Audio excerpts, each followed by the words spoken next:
Hi guys, what's up, my man? Here we go again. Yeah, baby. Yeah. Hey guys, I will speak in Filipino right now, in Tagalog, because I need to translate this in Filipino or Tagalog so that my countrymen will understand. Here we start. Mga kababayan ko, dapat na malaman nyo na nandito ang Tron Treasury. Nandito ng Tron Treasury. Ito ay bagong-bagong labas lamang na crypto investment. So, ang Treasury, ano yun, nakaintindi naman kayo no, ng English-Tagalog combination. So, ang Tron Treasury ay ultimate smart contract built on the Tron network. Ito ay community experiment designed with the intention of acting as a fair and just treasury for the people. So, ibig sabihin, ito ay designed para maging patas sa mga gusto na mag-invest, no? Tayo, mga tao. Ano ba ang smart contract? So, ang smart contract ay isang self-executing contract na deployed on a blockchain. So, ito ay fully transparent, makikita mo lahat, no? Lahat pwede makita ang kontratang ito, hindi ito tinatago dahil public nga. At nakalagay ito sa blockchain. Pwede mo tingnan sa blockchain. Ito ay contract na pre-program gamit ang mga code, syempre, sa pag-program. Okay, alam nyo na yan. Without the need of a third one na hindi na kailangan ng third party. Ibig sabihin, direct ka na. Direct na. Person to person or person to platform na agad. Diretso na agad. Wala nang middleman. Okay? So ito maganda to, no? Yan ang blockchain, actually, ang smart contract. So maganda yun. Wala nang pagbabago. Kung ano nandun, dun na yun. Wala nang intervention ng tao. Okay? So ano ba ang treasury? Ito naman, ano ba ang treasury SC? So ano ba ang treasury? Ito ay decentralized smart. So ay decentralized din. Ibig sabihin, hindi siya centralized. So decentralized. Ibig sabihin, public din siya at smart contract.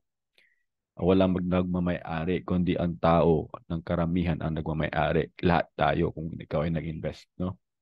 So ginawa ito na isang para sa community na para tayo ay merong oportunidad na mag-invest sa blockchain, sa Tron blockchain. Okay? Ano ba ito totoo maganda to?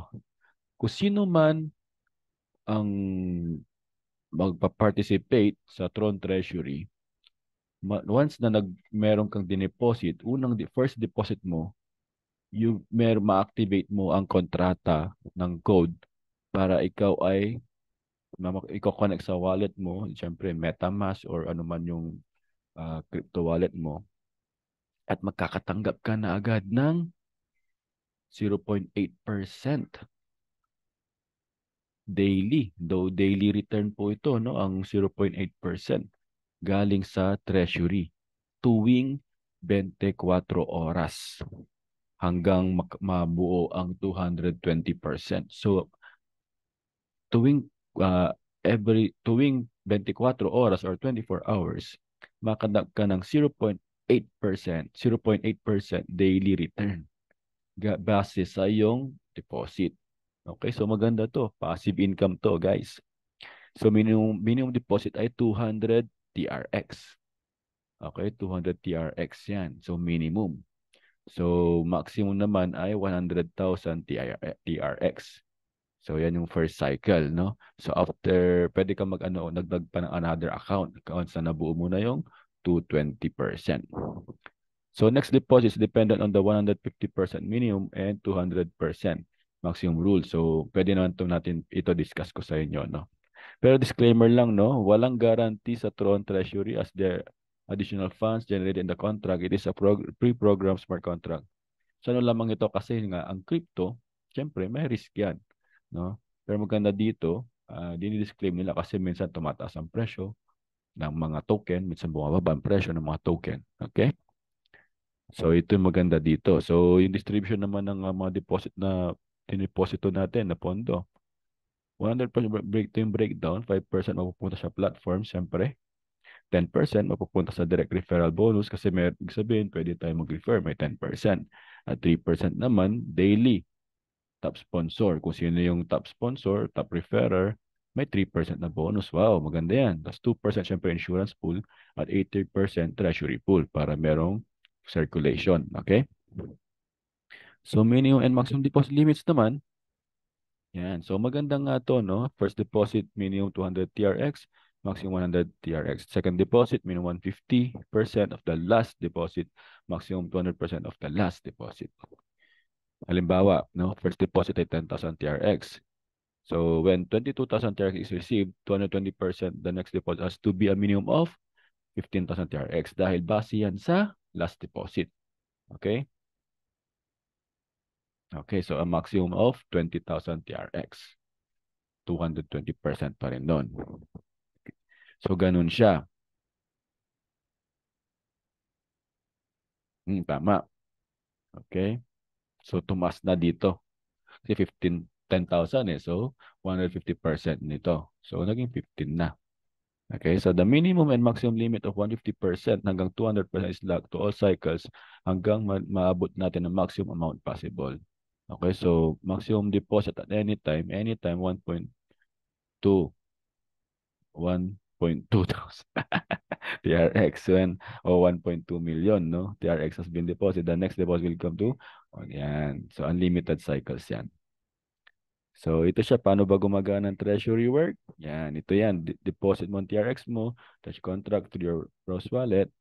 And yan. So, ma-activate yan. That's the code is will activate after pagkatapos ng 24 oras, makatanggap ka na agad ng first 0.8% return.